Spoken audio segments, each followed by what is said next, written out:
他脑袋里长了蜘蛛，每天都要用吸尘器吸出来，这些就是从鼻子里吸出来的，吸出来的时候都是活的。他觉得脑袋里一定有个蜘蛛窝，甚至还在不停地产卵。这些蜘蛛天天都在他的脑袋里面爬，把他痛苦了好几年。为了缓解疼痛，他不停地敲打脑袋，还要去碾碎正在脑袋里到处爬的蜘蛛。办法想了好多，医院都去看过了，但依然不能解决问题。长期的痛苦导致他从150斤降到了现在的100斤。他认为彻底把蜘蛛消灭的方法就是把自己火化了，和蜘蛛同归于尽。为了帮助他，大家找来了专家。专家仔细观察吸出来的蜘蛛，发现这些蜘蛛竟是不同品种的。专家还说蜘蛛根本不可能在我们体内生存，但大叔却不能接受这个观点，因为自己实实在在的能感受到蜘蛛带来的疼痛。他觉得专家根本不能理解自己，实在没办法了。大家又带他来到了大医院，经过内窥镜仔细检查，还是找不到蜘蛛的任何踪迹。然后又推他去照 CT， 片子看了半天也没有发现问题，真的是奇怪。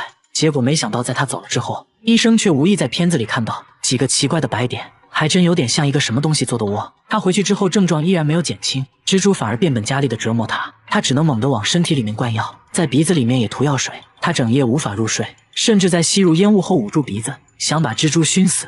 虽然这样自己也不好受，但是总归能让蜘蛛消停一点。不久后，医生把他请了回去，想看看他的脑袋里那个东西到底是什么。经过仪器查看，发现原来那白色的东西是他年轻的时候做颈椎手术留下的固定器，并不是什么蜘蛛窝。那蜘蛛到底是哪来的？大家研究了半天，发现蜘蛛是从他吸尘器的缝隙里面钻进去的，也就是说这些蜘蛛本来就在吸尘器里。一切都是误会，解决了这块心病。2个月后，当大家再次见到他，精神面貌已经远超过去，成为了一个正常人。这猫有个怪癖，连医生都大为震惊。主人又把泡菜和米饭拌在一起，给他做了个泡菜拌饭，但小白很挑剔，只吃了拌饭中的泡菜，一粒米饭都没吃。主人说小白是流浪猫，刚捡回来的时候他什么都不吃，不停，才知道这猫喜欢吃泡菜。主人带他来到宠物医院，医生听完也大为震惊。一番检查下来，小白身体却很健康，只能说他天赋异禀。不过呢，医生还是建议要少吃泡菜。主人也很听话，回家就给小白做了泡菜味的猫粮，把猫粮和泡菜混合在一起。没想到啊，天生傲骨的小白竟然配合吃了起来。那就希望小白尽快戒掉泡菜，做个正经猫咪吧。整条街只有这棵树，每天早上都会剧烈晃动，鸟都不敢在此停留。往下一看，才发现有个大叔在疯狂的拿头撞树，哐哐1分钟就要撞60次，都撞出血了。大叔却说这样对身体好，脑袋锻炼完，肩膀也不能少，拿出药膏随便涂一涂就好了。这样真的不会痛吗？大叔轻蔑一笑，说自己已经锻炼5年了，还让记者摸摸看，果然已经练就出了厚厚的老茧。大叔还一脸傲娇劝大家不要模仿，否则很可能脑袋开花哦。这条街上的店主都说，每天都能看到大叔撞树，就没见过额头不流血的时候。不过呢，还是心疼这棵树多一点。大叔看起来一身的暴力，工作起来却非常安静，为啥会选择这种奇葩的锻炼方式？大叔表示自己以前是拳击手，因为比赛打得不好，根本赚不到什么钱。为了养家糊口，他脱下拳击手套，拿上锤子，成了一个修鞋的。由于摊位所在区域治安很差，经常发生一些打架斗殴的事件。为了防止别人找自己麻烦，他决心变成一个狠人，让别人都知道自己不好惹，所以就开始了这种奇葩的锻炼方式。节目组决定给大叔一个惊喜，带他来到拳击馆，面对久违的沙袋，大叔跃跃欲试，熟练地缠上绷带，和陪练一阵切磋。毕竟久输战场，看得出来力不从心，但大叔还是很开心，这是自己的梦想啊。大妈每天买1只公鸡，却从来不吃，一到深夜就把鸡放在陌生人的店门口，连续4年从未间断。店主说从来没见过真人，刚开始也没在意，直接就吃掉了。接下来的几天，每天都能收到1只，可奇怪的是，附近其他店都没收到过鸡，这很明显和自己有关。他吓得不敢再吃，这很像是一种诅咒啊！怀疑是同行嫉妒自己的生意，恶意放在这里的。店主决定把自己经营的中餐厅改成面馆，并把菜单中关于鸡的菜品全部下架。即使这样，每天早上鸡还是准时出现，从不缺席。这下店主更慌了，大家决定偷偷安装监控，找到这个放鸡的人。一直等到深夜，监控中出现一位可疑人员，他神色慌张，四处张望，确定没人后，放下鸡转身迅速离开了。店主吓得不敢说话，因为这人他之前就认识，好像就住在这附近。大家检查了沿街所有监控，果然发现了他的行踪，最后走进了一栋公寓。大家决定在公寓楼下蹲点，等了整整1天，在傍晚时分终于等到了大妈。大家赶紧追了上去，质问大妈为啥要这么做，但大妈一口否认，简单丢下一句我什么都不知道，接着快速跑开了。记者一路追，大妈终于顶不住了，说出了2句让人摸不着头脑的话。요새 사람 다 하고 사는 사람이 세상이 아니야? 아무개라도 다 사랑하고 사는 세상이 아니야? 这是啥意思呢？原来是大妈认为来韩国工作的人不容易，看到中餐厅就有种莫名的好感，觉得应该帮助来韩国的中国人，分享一点自己的爱。事了拂衣去，深藏功与名。在大家的撮合下，大妈和店主终于见了面，沟通下来，误会解开了。店主现在可以放心经营中餐厅，大妈也不用以这种怪异的方式继续散播爱了，省流。我觉得像剧本。大妈家出现了不应该出现的东西，就在她拔牙回家后，家里就凭空出现了一包牙齿，参差不齐的，足足有20颗，其中还有好几颗烂牙。牙齿是大妈整理橱柜时发现的，刚开始还以为是干燥剂，仔细一看差点吓死。这牙比正常人类的牙齿小了很多，真的是人类牙齿吗？牙医看了一眼，说不仅是人类牙齿，而且还是小孩的乳牙。一个人一般就有20颗乳牙，而这一包恰巧就有20颗，从形状上判断，应该就是同一个人的，很明显是专门收藏起来的。一听说是乳牙，大爷很不理解，因为老两口根本就没有孩子，最近也没人来过家里，那为啥会出现在自己家呢？这会不会是某种诅咒呢？随后记者在家里发现了蹊跷。10号这天，日历上标注的行程是去看牙医，大妈说那天确实去拔牙了，自己记性不好就在日历上做了标注，那会不会是她不小心从诊所带回来的呢？大妈却一口否认，大家也不确定她有没有健忘症。为了排除这种可能，接着来到牙医诊所，调出了监控，确实没看到大妈拿走任何东西。那牙齿到底是从哪里来的呢？聊天中得知，这房子是他们租的，1年前才搬进来的，而且房东就有个孩子。大家瞬间醍醐灌顶，这牙齿8成就是房东孩子的。接着联系到了房东，一问才知道，这牙齿确实是他家小孩的，当时搬家忘记拿了，一切都是虚惊一场。大叔每次做饭要先洗一盆碎玻璃，洗完再加上几勺白糖，直接就端上了餐桌，放着一桌菜不吃，他却只想吃玻璃。老婆怕他吃死了，想让大叔吃一块玻璃就上一口菜，但大叔根本不听，玻璃直接成了他的主食，一天吃的玻璃可以填满2个啤酒杯。现在还越来越离谱，上班都要带着满满一杯玻璃碴子，没事就赶紧拿出来吃一块，走到哪都带着。下班后就去玻璃店挑选零食，挑挑拣拣弄了一大袋，回家还要根据口味给他们分类，不同厚度的玻璃吃起来口感也不一样。医院的点滴瓶是他的最爱，吃起来酥脆有嚼劲，灯泡吃起来就差一点，不过呢也很爽口。记者忍不住问他，到底为啥要吃玻璃呢？没想到大叔却反问起了记者，那你为什么要吃饭？为什么要喝酒？为什么要抽烟？喊嘎叽嘛，这个嚼一口非常香。这把记者看得一愣一愣的。大叔你冷静点啊喂！来到晚上，大叔去聚餐，他只是端起了空酒杯，所有人都不可思议地看着他，因为他直接把酒杯给吃了。老板说每次他来吃饭，饭店酒杯就会少好几个。酒足饭饱后，大叔也终于说出了吃玻璃的原因，都是因为20年前的那件小事。当年大叔还是个初入职场的毛头小伙子，刚签了一个大合同，正在陪客户吃饭，由于自己不能喝酒，被客户一番羞辱，说他不爷们。这话伤了大叔的自尊，一气之下吃起了酒杯，就这样一吃还吃上瘾了。现在大家都想知道他身体真的健康吗？没想到啊，大叔却在医生面前表演起了吃玻璃，医生直接吓得不敢看，啥也别说了，直接上仪器检查吧。检查发现大叔其实有肠道问题，医生说大概率就是吃玻璃导致的，虽然目前看起来问题不大，但还是要停止这种行为，否则会导致肠梗阻，大家千万不要模仿哦。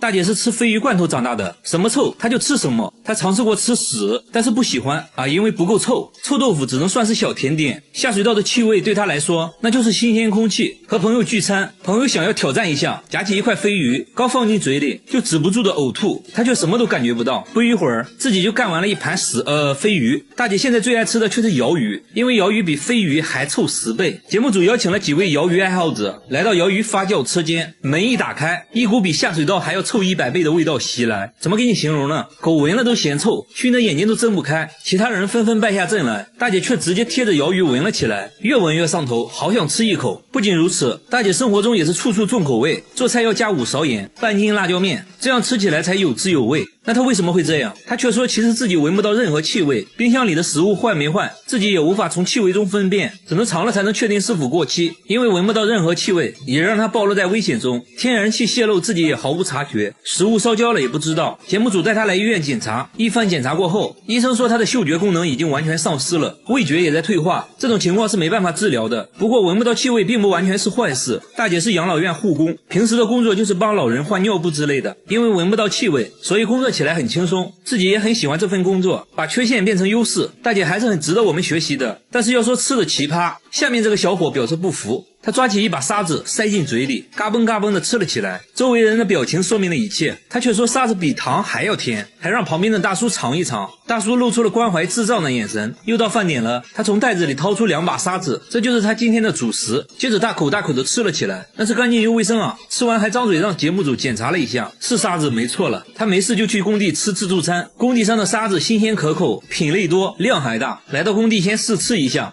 这个比昨天的甜。哎呦，这边又上新品了，白沙还真没吃过，一口下去，还有海鲜味。他的经验是红沙比较甜，白沙比较咸，不好吃。在此呢，感谢小哥的分享，让我们知道了白沙不好吃。他说自己五行缺土，累了困了就要吃沙子，沙子能为自己提供能量，所以每当工作累了，他第一时间不是休息，而是找出随身携带的沙子，舀上一勺直接开灶，只要吃上一口，整个人都精神了。然而他开始吃沙子的原因却很让人心痛。原来他小时候家里很穷，3天都吃不上一顿饭，饿得受不了了，就想着吃沙子来缓解饥饿。这一吃不要紧，他打开了味觉新世界，竟然爱上了这种味道。但是大家不要模仿，我替大家尝了，一点都不甜，比屎还难吃。最后我有个疑问，吃进去的是沙子，那拉出来的是混凝土吗？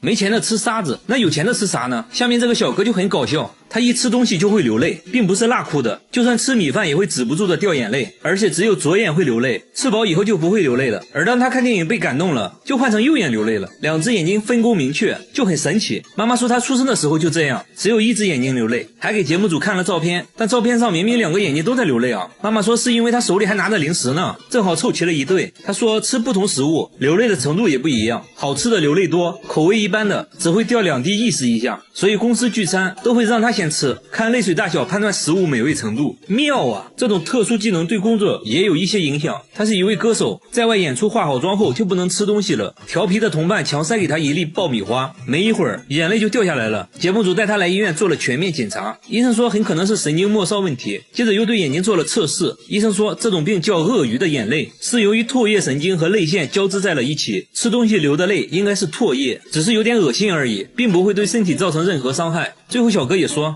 不是什么大病，我就放心了，以后准备去演戏，会把缺陷变成优势，哭戏一定会演得很好。好了，我是岳贝，关注我，每天一个迷惑行为大赏。这是一棵会生钱的树，每天都能在树下找到1枚硬币，这些就是最近收集到的硬币，很奇怪，都是50的。店主说2个月前打扫卫生时，在店门口的树下意外发现的，之后每天都会出现1枚硬币，他也不敢用，只是把硬币收集起来。对于这种现象，有人说柿子树果实累累，象征着家族兴旺，可能是有人对着树许愿丢的硬币，这种说法还是挺靠谱的，毕竟我们这边也有许愿丢硬币的做法。奇怪的是，附近其他柿子树下面却找不到任何硬币，只有他店门口的树会这样，这就有点诡异了。店主很焦虑，这是有人在对自己下蛊施法吗？节目组安装了摄像头，想要找到丢硬币的人。经过漫长的等待，一位可疑的大妈出现了，她不经意的路过柿子树，随手朝树下丢了一个东西。节目组迅速出击，面对质疑，她却说什么硬币不硬币的，我丢的是一片树叶。原来大妈喜欢闻树叶的味道，时间一长，树叶的味道就淡了，自己就随手丢了而已。看起来好像真的不是这位大妈。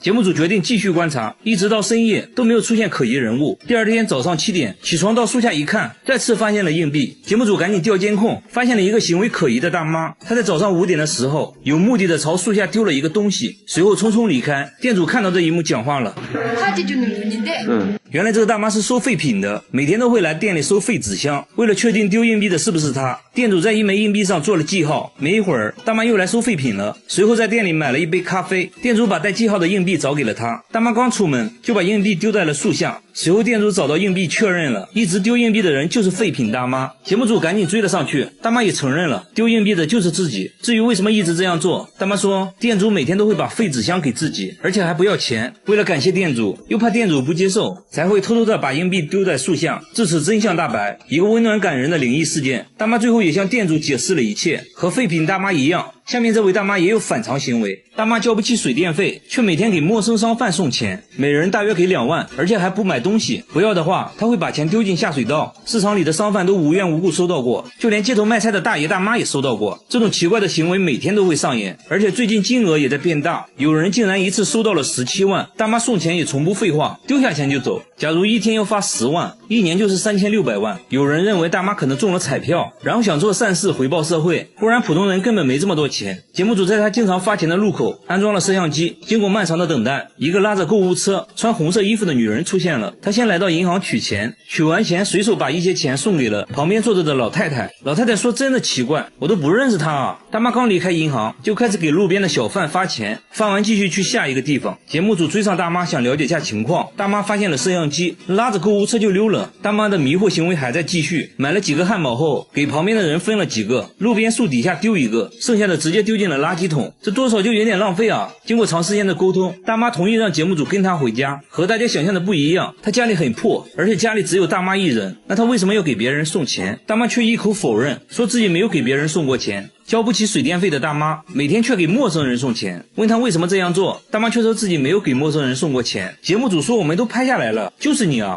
大妈改口说自己是奉命办事的，是大山守护神让自己这么做的。然后大妈又扯了一些有的没的，越说越玄幻。节目组还发现她家一直没有交水电费，大妈的存折上也只有几万块，看起来生活本身就很困难了，根本不足以支撑她每天出去送钱。这时大妈又说自己把股票卖了，但看起来像是临时编的谎话。第二天大妈又去了银行，把刚取出来的15万直接放在大厅的凳子上，谁想要谁要。节目组把钱收起来还给大妈，大妈突然哈哈大笑，直接把钱丢进了下水道。这种反常举动，节目组觉得有必要带大妈去看医生了。街道办事处的工作人员都知道大妈的情况，想要帮助她都被拒绝了。节目组想要说服大妈去医院，还是被拒绝。接着大妈还哭了起来，经过连续几天的劝说，大妈同意去医院。一番交流过后，魏浩宇医生认为大妈患有精神分裂症，同时还出现了幻觉，都是由于长期缺爱导致的。医生建议大妈要敞开心扉，分享自己的感受。街道办事处表示会帮助大妈，给她温暖，让大妈感受到被爱。曾经收到大妈钱的商贩也表示会把钱还给大妈，希望她能好起来。至于她的钱到底哪里来的，节目中也没说明白。就这样吧，如果现实中遇到这种送钱的人，你们一定不要大惊小怪的，请叫上我，谢谢。我是岳贝，关注我，每天一个迷惑行为大赏。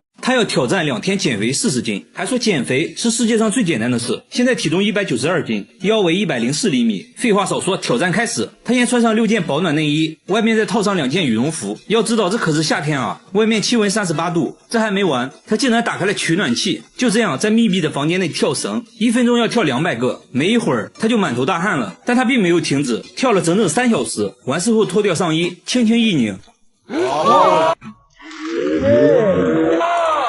他信誓旦旦地表示已经减掉10斤了，开什么玩笑，来直接上秤。我去，184斤，3个小时内竟然减掉了8斤。他没有休息，连口水都没喝，接着来到健身房，穿着羽绒服跑步，周围人都看呆了，这该不会是个傻子吧？就这样运动加节食24小时后再次上秤，现在体重减到了177斤，24小时内一共减掉了15斤。照现在的速度来看，2天减40斤，感觉真的能实现啊！挑战还在继续。第二天一大早他就穿上羽绒服开始跑步了，还都是跑的上山路。回家后妈妈喊他吃饭，他却在冰箱拿了2块冰块含在嘴里，继续疯狂跳绳。现在已经过去了32小时，就要进入最后的冲刺了。结果节目组却在街边的便利店找到了他，他竟然偷偷的吃烤肠，接着还喝了1罐可乐，还说不吃饱哪有力气减肥。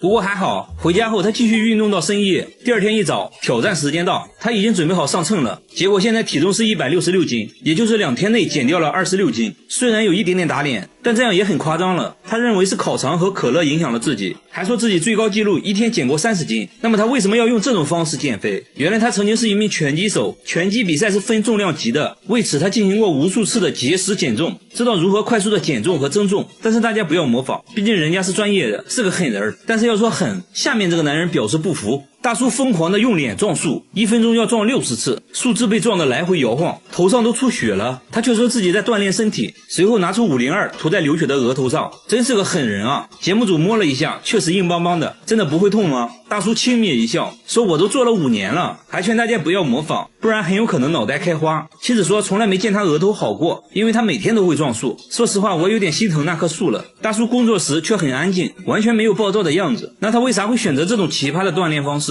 原来大叔曾经也是个拳击手，因为比赛打得不好，根本赚不到什么钱，但是要养一家老小，他不得不退出拳击，最后开了个修鞋店，而且店铺所在区域治安很差，他要让别人都知道自己不好惹，这样就没人可以找自己麻烦了，所以就开始撞树了。节目组决定给大叔一个惊喜，带他来到一家拳击馆。面对久违的沙袋，大叔跃跃欲试，激动地说自己已经30年没来过拳击馆了。说着说着声音都沙哑了，熟练地缠上拳击绷带，和陪练一阵切磋。毕竟久出战场，看得出来力不从心，但是大叔还是很开心，这是自己的梦想啊。大叔受伤会用502，然而下面这个大爷也会用一个奇葩的东西。他全身贴了100张狗皮膏药，手上来1张，额头来1张，耳朵下巴也不能少，除了眼睛都贴上了狗皮膏药，然后就安心的笑了。家里还存了上百箱的膏药，但妻子却说他根本就没病，也没有关节炎，甚至比同龄人还要健康，吃骨头比狗吃的都快，下地干活也没有任何问题。由于身上贴满了膏药，太阳一晒就会变得很烫，所以他不能长时间在地里干活。村里人都不能理解大爷为啥要给自己贴膏药。每天晚上睡觉前，妻子会帮大爷贴膏药，不一会儿就用掉了100张，只有这样大爷才能安心的睡觉。长期贴膏药对他皮肤造成了严重伤害，有些部位出现了溃疡。节目组带他来医院检查，医生说由于膏药的刺激，他得了皮炎，必须马上停止贴膏药。那他为啥10多年来每天坚持贴膏药？原来10年前大爷不小心掉进了一个大坑里，过了3天3夜自己才慢慢爬了出来。从那以后他开始每天做噩梦，感觉有1万只蚂蚁在身上爬来爬去。偶然贴了一次狗皮膏药后，竟然连续2天都没有做噩梦。从那之后就离不开膏药了。身体没问题的话，那8成就是心理问题了。心理医生给大爷做了专业的心理测验，结果医生却说大爷没有任何心理问题，而且狗皮膏药中确实有一些凝神成分，鉴于他皮肤问题，医生还是建议少用膏药，可以定期来医院做辅导，慢慢改掉坏习惯。我怎么感觉大爷就是单纯的不想下地干活啊？好了，我是岳贝，关注我，每天一个迷惑行为大赏。你因为智齿疼得睡不着，来医院才发现这颗智齿竟然是横着长的，并且完全埋在了牙龈里，外观上根本看不出来，直到切开牙龈才知道这颗智齿有多可怕。不过不用担心，现在就给你拔掉。医生在你脸上蒙上块布，只露出嘴巴，接着在智齿周围不同部位打3次麻药，稍微会有点刺痛感，但很快你就没有任何感觉了。接着给周围消毒。根据智齿生长角度切开牙龈，因为麻药已经生效，基本不会感到痛。如果这时你感觉疼痛难忍，一定要举手示意。医生用镊子掀开牙龈，就看到了埋伏的智齿，但这仅仅是冰山一角，智齿大部分还镶嵌在牙槽骨中。这时要用球钻削一点牙槽骨，通俗点讲，就是用电钻钻你的骨头。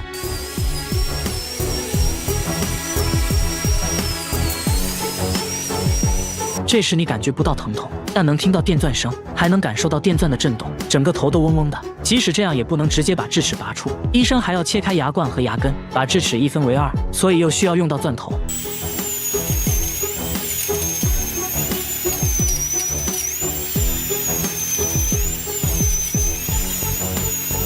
现在看来，切开的牙冠部分还是无法直接取出，还得竖着再切一次。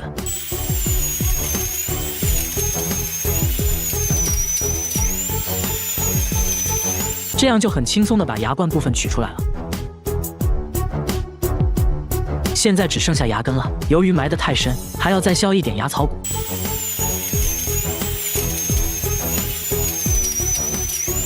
现在用杠杆原理，一点点往外撬，很快牙根就被撬了出来。现在你的下巴可能很酸，再坚持一下，马上就快结束了。由于创口比较大，最后需要给你缝合牙龈。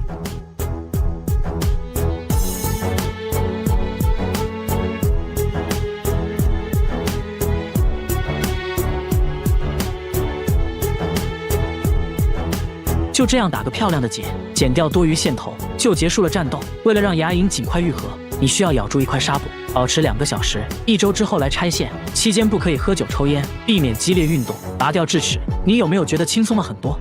你因为不好好刷牙，年纪轻轻就坏掉1颗，为了能啃骨头，即将要花2万块钱在嘴里种1颗，整个种牙过程需要持续半年左右。现在让我们来看看你的种牙血泪史。这个就是你的牙槽骨，这些大大小小的钻头都是用来在牙槽骨打孔的。刚开始钻孔要选择8毫米的小钻头，为了穿透坚硬的牙槽骨，医生调高了钻头速度。一切准备就绪，钻孔就开始了。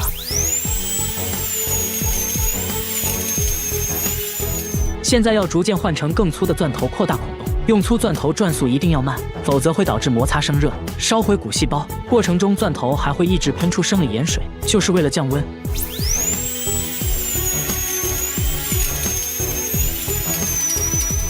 现在使用螺丝纹钻头，将孔的上端继续拓宽，这是为了让孔洞和种植体完美契合。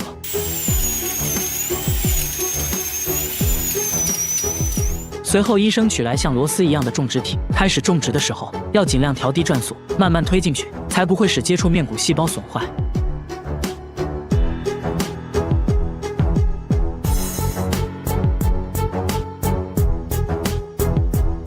接着还需要使用扭力扳手把种植体拧紧。现在要将愈合基台连接到种植体上。等缝合好牙龈，大概就是这个样子。这时牙槽骨中的种植体会和周围的骨细胞慢慢融合，这个过程叫做骨结合，最短需要2到3个月，最长6个月左右。经过了几个月，牙槽骨和种植体已经充分结合，就可以把临时愈合基台取下，然后安装上永久愈合基台。现在需要安装人工牙冠，人工牙冠中间的洞是为了以后修理种植牙的时候方便拧开里面的螺丝，但现在要先用树脂填充，接着用灯照射固化。到这里你的牙就种好了，看起来和真牙一模一样。现在就可以去啃骨头了，一定要记得好好刷牙。用黄金来补牙是种怎样的体验？看到最后，我承认我羡慕了。等你躺平后，医生先用金刚石钻头去除腐质，腐质也就是蛀牙上的黑色物质。为了将腐质去除干净，需要在几处做好标记，沿着标记保持垂直，一点点去除。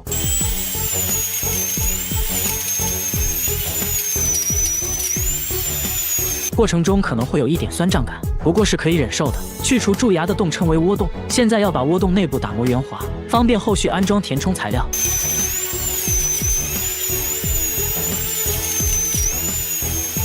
接着吹干窝洞内的水分，你这颗牙坏得很深，内部还有残留的腐质。医生换上小钻头继续去除，腐质已经靠近了牙神经，过程中要尽量小心。再次吹干牙齿内部，现在腐质已经清理完毕，接着就进入了修复环节，先涂抹上一层粘合剂。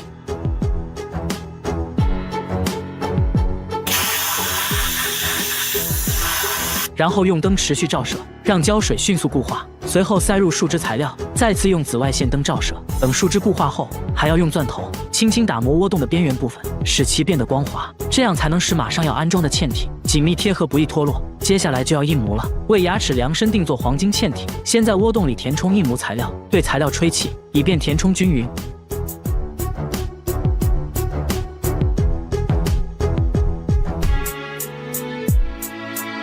用力按压后，等印模材料变硬，就可以根据印模制作黄金嵌体。等嵌体制作完成后，医生会再次涂上粘合剂，接着给你安装金灿灿的黄金嵌体。把多余的粘合剂擦干净，等它固化后，黄金嵌体就牢牢粘在了你的牙齿上，这样你又可以啃骨头了。好了，做完了，醒醒吧！你不小心磕掉了半颗门牙，说话一直漏风，天天被人嘲笑。你决定去做个修复，医生也没有让你失望，最后的修复效果足以让他们闭上臭嘴。不幸中的万幸，磕掉的部位并没有伤到牙根，如果非常严重的话，那就需要先做根管治疗。但像你这种情况，直接进行光固化树脂补牙即可。先在表面涂一层酸蚀剂，让表面变得更加粗糙一些，冲洗吹干后，涂上粘合剂，进行光照固化。接着医生取来石膏模型，制作诊断蜡型，然后系统的补牙操作就开始了。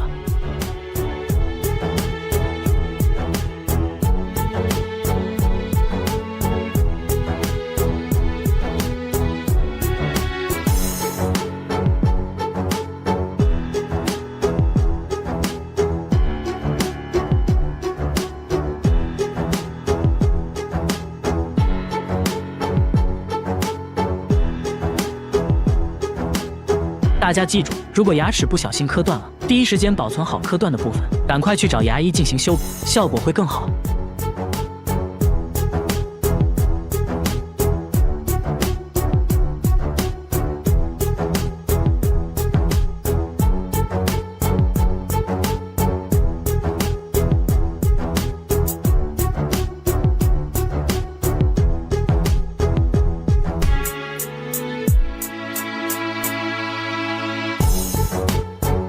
补完之后呢，医生会用车针进行表面的打磨处理，最后再对牙齿进行抛光，牙齿表面就会变得更加光滑，看上去形态也比较美观。最后取出排龈线，就大功告成了。不过以后不能啃太硬的东西，稍有不注意就有可能导致脱落。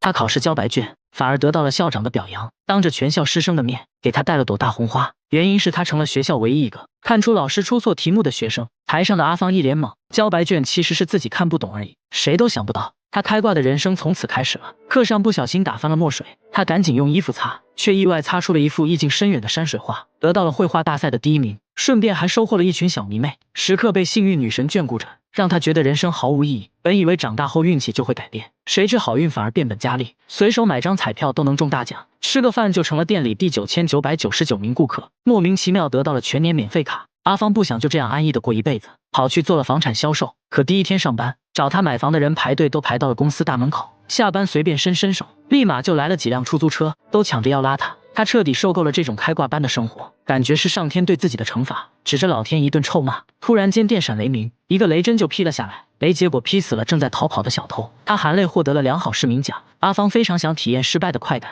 可天不遂人愿，生无可恋的阿芳决定出家。就在剃发前，方丈出现了，只见方丈大手一挥，他便灵魂出窍，意识开始模糊。等阿芳清醒过来，发现一切都变了。打斗地主从来就没赢过，无论跟谁打牌都被对方吊打，就连一旁的小学生都嘲笑他是个弱鸡，他却兴奋得不得了，终于体验到了失败的快感。